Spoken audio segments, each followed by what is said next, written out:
Hello everyone and welcome back to my channel Edwin Mindaros, and for today's quick tutorial I'm going to show you guys on how to resolve if your webcam is not working properly on your Windows 11 or Windows 10 computer.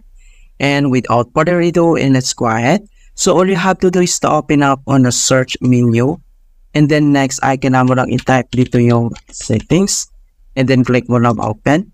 And then dito sa settings, ang next step ay kailangan mo lang select dito yung privacy and security. So click mo lang ito. And then dito sa privacy and security, so scroll down lang tayo. At dito lang sa app permissions, ang next step ay kailangan mo lang select dito yung camera. So click lang natin yan.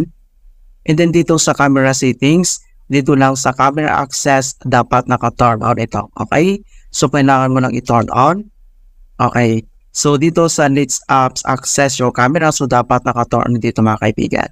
Okay, so if the error still persists, so ang next solution na pwede natin gawin, so dito lang sa start menu, so right click ka lang, and then select mo lang dito yung device manager.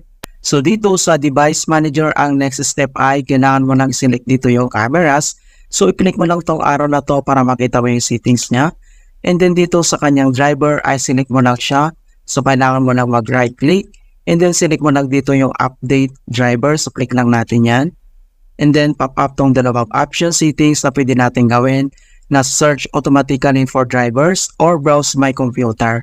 So select ka lang dito sa dalawa, and then select lang natin tong search automatically. So click lang natin yan. And then makita mo kaagad dito na the best drivers for your device are already installed. Okay? And hope na na-resolve yung problem. And then next step, close lang natin dito.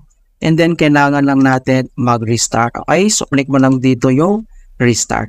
Yan, so ganoon lang po kasimple on how to fix webcam or camera not working properly in Windows 11 or Windows 10.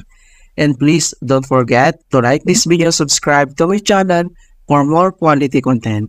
Thank you guys, and see you in my next tutorial.